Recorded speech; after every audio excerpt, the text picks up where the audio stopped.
Welcome to Monster Chats, presented by Monster VoIP, where we share the tools, methods, and best practices that business leaders use to build new connections, strengthen relationships, and impact sales in organizations of all shapes and sizes.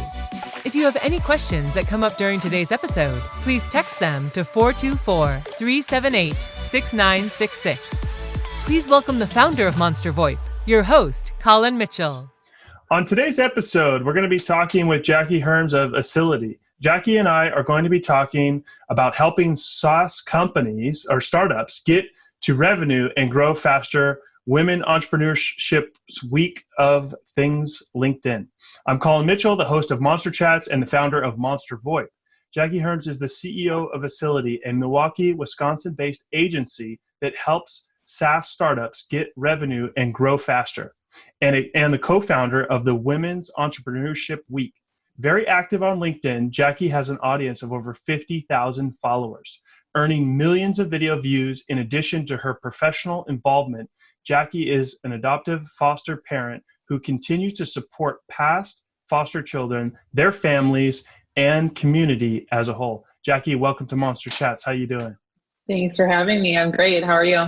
I'm doing good. Thanks so much. So before we jump in, we're going to be talking about growing SaaS revenue, women in entrepreneurship, and what it takes to be successful on LinkedIn. But before we dive in, just tell us a little bit about your story, like where you grew up, where you came from, and how you got to, where you're at today.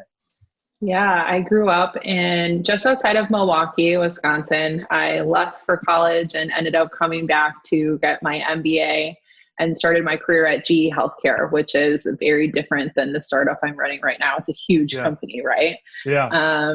From there, I went to, I'm in a chair that if I move the wrong way, it just sinks straight down. So it's perfect. From there, I went to a mid-sized software company. So it was about $30 million when I started, and we were private equity owned, and we were acquiring right and left. It was about $80 million when I left. So really kind of massive growth and crazy experience for me, because I was, maybe 24 when I started there and ended up managing their marketing department. So it was really, really cool, just like getting tossed in and figuring all of this out, and really prepared me to start my business. The agency that we were just talking about, now we are up to 17 employees in Milwaukee. Nice. Yeah, it's pretty cool. It's been a fun journey. Yeah.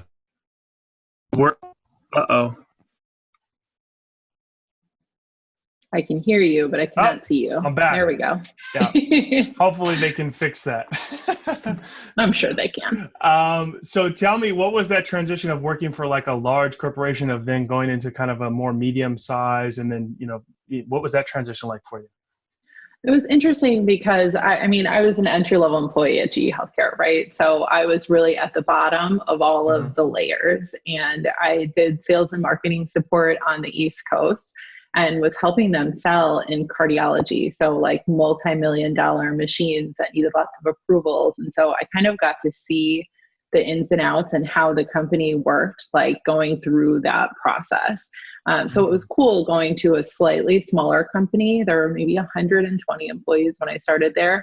A little bit less red tape, a little bit less politics, more of a startup and like scrappy mindset, especially being private equity owned. They want to move really fast, right? So I kind of got to dip my toe in, the efficiency and the scrappiness of a company that was slightly smaller. And that really led right into, what I'm doing now, which we are a startup that works with startups. So it's so cool because we get to just really like work directly with our clients and impact them immediately, which is very different from my GE days. Yeah, definitely. So tell me like some of the hurdles or like the challenges that you had to overcome of like being more of a smaller environment where it's a more scrappy kind of, more willing to take risk type of environment. Yeah, I mean, working in smaller environments, everyone has a lot more roles, right? So there's not one person dedicated to one thing. It's kind of like all hands on deck. Everyone's just doing what they can or what they need to do, which is good and bad, right? It can lead to a lack of focus, which can be for sure a challenge. And I mean, just growing a reputation as a startup is difficult, right? Yeah. People want to trust you when they are working with you, and they don't always trust you when you're like, oh, I'm 26 and I just started my company, you want to work with me? Yeah. It's easier now, for Yeah. sure, because we have more of a reputation, more awareness, and we have a lot of success stories. But I don't know, Right. getting started is tough. And I think there's also been a little bit of a transition too, where like a lot of smaller startup companies had to kind of like have this appearance that they were bigger or have more of a client list, right? And I've seen kind of more of a transition where companies are actually preferring to work with smaller shops, smaller, startups, where they're going to get like a more, level of service that they wouldn't from like a huge company. hmm Yeah, absolutely. I think that when you work with like more boutique agencies and the smaller companies, especially if you're one of their larger clients, you get a lot more Right. attention. But so it's kind of like risk and reward, right? You take the Hmm. risk of working with a small company that may go out of business or may have hard times financially, but the reward is that you get a lot more attention, a lot more immediate feedback, stuff like Right, that. right, right. All right. So tell us, I mean, what are some of the things that you do when you work with clients of just really helping ramp up their SaaS, revenue growth? Yeah. So I mean, it's interesting because growing via marketing is a long game. And a Hmm. lot of a lot of startups don't have time for a long game. So we're kind of putting two things in place. One is the longer term strategies that are going to pay out, in 6 to 12 to 18, however many months. And that is like building brand awareness, publishing content and stuff like that. But then what makes us different, I think, is that we are also very scrappy, and we go in and we're like, okay, we're going to set this up for you to pay out in 6 months, but what can we do right now to get people in your pipeline? So Right. we're doing things like working with our clients to look at, if you could work with 20 companies, what would those companies be? And then we're digging up their names, and then we're trying to figure out how to make them aware of our clients without necessarily just like cold calling them. It's an interesting process, and it's really fun to try to figure this stuff out and see what different levers do for our clients. And every industry, every job title, every persona is like a different approach, right? Completely different. Yep. What are some of the things you guys have tried? Well, I mean, really what we're trying to do is make our clients' prospects say like, I've heard of you, or, oh, I've seen you on LinkedIn, Hmm. or whatever it may be. So like, for example, this is exactly what we do for my business, where we have a list of all of the prospects that we're talking to, and we publish it to our whole team, and we say, hey, go and connect with this prospect. So they have Mm. 17 connections from people at Excelity, and a good portion of our team publishes content. So we're not selling them, we're not messaging them trying to sell them anything, but they are seeing, oh, there's Jenny, oh, there's Alicia, oh, there's Jackie, and they're like, this Yeah. is so weird. I get so many messages like, I don't know how I'm somehow connected to your whole team on LinkedIn, but you Yeah. guys publish really great content. And we're like, Mm. And we have weird. 17 mutual connections. So strange. I don't know how that Yeah, works. yeah. But then, I mean, then you can do things too, like trying to get those people to visit your website to read content, and retargeting them with ads and stuff like that. So there's a Mm. lot that you can do. I don't know. I don't want to call it creepy, but it's a little creepy.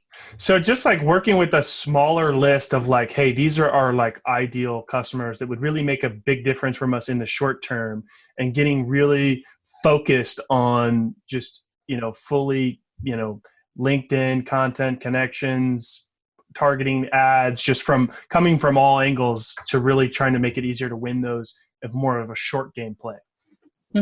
Yeah. And I mean, most of our clients are selling more enterprise type deals, right? So if they win 2 of those 20 deals, then that's a really big deal for them. So the strategy would definitely be different if you're doing more of a volume sale or if you're selling B2C, which is something I don't do. I don't have a clue how to do. I've really built my career in selling to other businesses, and that's what I know. Yeah, this is in line. My friend Ian over at Salesforce, he's like one of the top enterprise sales reps out of 10,000 reps at Salesforce, right? Everybody knows Salesforce.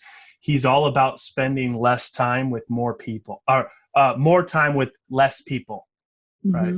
So that's kind of goes in line with that, where you spend a lot more time doing your research, being more targeted, being more personalized in your approach rather than just a wide net, and playing more of the numbers game. Yeah, I think that this broad brush of sales and marketing where we just say like, oh, here's a large group that we might want to sell to. Let's see who comes to us. That is something that a lot of companies used to do, but not quite as much anymore. I don't think it's as effective, especially in a B2B software enterprise sale. Yeah. Okay. So tell me about, I know you're very passionate about working with women and women entrepreneurship. Do you mostly work with women, or just tell us a little bit, kind of about some of the things that you're doing and, how you're involved in that community? It's funny. Most of our founders are men. I mean, in software, I think it's like a large percentage of software companies are founded by men. Women's entrepreneurship is more of a Milwaukee-based initiative where we saw that there were all of these event series for startups or for young professionals, but there wasn't anything specifically for female entrepreneurs. And just by the numbers, not as many women are involved in those events. Not as many women get the airtime and speaking opportunities and stuff like that. So we wanted to give women entrepreneurs an opportunity to meet each other, to hire each other, and to learn from each other. So we just had to reschedule our second year. So it's out to November, and we're looking forward to it. I think it's going to be really good. Do you think we'll see a virtual women entrepreneurship event? I don't know. I am co-planning a pitch competition actually with another group in Milwaukee. I just got off the phone with them before I came to talk to you. And so it's 5 female entrepreneurs that are doing 5-minute pitches to be judged by some local VC and angel investors for investment. So we're doing some stuff like that, but I don't know. I mean, to run Women's Entrepreneurship Week is a good, it's a good like 6 months of my year, where I'm working on getting this week together. And so having that postponed, we'll see if what kind of bandwidth there is for virtual programming. Yeah. So tell me a little bit, how your first event went and kind of what takes place at the event. Yeah. So Women's Entrepreneurship Week actually started in Milwaukee as kind of a promotion for a co-working space here. So they ran a handful of events just to bring people into their co-working space. And then myself and my head of operations kind of took it over from there. So we ran it with our current team, myself, my head of operations, Jenny, and another friend of ours, Christina, last year. And we ran 62 events in 7 days, which is insane. It was a lot. We're trimming them down a little bit this year because I think we had thought that we would run maybe 30, and it got a lot bigger than we thought it was going to. And we had nearly 3,000 women show up for the events, which was really cool. So it just proves that there's a need for something like that, right? And so now we're looking at, do we want to bring it to other cities or who knows? I was just going to ask that. Yeah. I think I see like a future like Women Entrepreneurship Week roadshow. Yeah, I think it would be really cool. We had at least representatives from 3 different cities around the U.S. reach out to us asking if we would want to work with them to do one in Cincinnati and one in Dallas and wherever it may be. So we'll see. Yeah, very cool. Yeah, I mean, I think like maybe partnering with different co-working spaces and doing them in different cities would be really awesome. It seems like it's something that's really needed. And women that start businesses typically start different kinds of businesses. They often go about it in a different way than men do. So having just that place to collaborate and learn from each other, I think is really important. What type of industries are most of these women from, or is it pretty broad? It's pretty broad, but I think that men are a lot more likely to start companies that require investment or start riskier companies where a lot more women, at least locally, are starting like service-based type companies, just like I did. But then again, I see some women that are developing medical devices and doing other stuff like that. So it's kind of all over the board. Wow. Okay. Now you've been able. All right. So we're just going to take a quick break, tell you a little bit about what we do at Monster VoIP. We help companies improve their communication tools and save 30 to 50% off their current business phone bill. If you'd like to learn more, you can text us at 424-378-6966. Now, tell me, you've been super successful on using LinkedIn. So tell us kind of like, Jakie, how did you get started on LinkedIn, and when did you really, what type of work and effort are you putting on, and what are you, the people you work with, what are you telling them? Just tell us kind of your experience with LinkedIn and how you've been super successful on the platform. Yeah. Do you know Quentin Alums on the platform? I do. Yeah. So he is the one that got me started. Fun fact, he actually was the first person that I ever hired in my agency. Okay. I later fired him, which is hilarious that we are still working together. But he is the one that convinced me to get onto LinkedIn. So he said, I think that you have a lot to say. You have a great story. I think you could have a good video presence. And I was like, no, thank you. I don't want to open myself up for that criticism. I don't want to be a talking head on LinkedIn. I just really didn't want to do it. And then he kept kind of like poking at me for a few months and convinced me to shoot a few videos, and it kind of went from there. So it's like a year. I'm a year and a half, almost 2 years in now. Wow. And you have around 50,000 followers? Yeah, something like that. It's interesting. There are a lot of people on LinkedIn that are growing audiences for like LinkedIn type coaching services, so they spend a lot of the day on LinkedIn. They post 4 or 5, however many times. They're doing a lot of interaction. For me, it's kind of more of a like posting and interacting as I can. I probably spend between 5 and 10 hours a week on LinkedIn. So I'm trying to post like every 2 to 3 days. I don't know. It's as I have more time, I spend more time on it.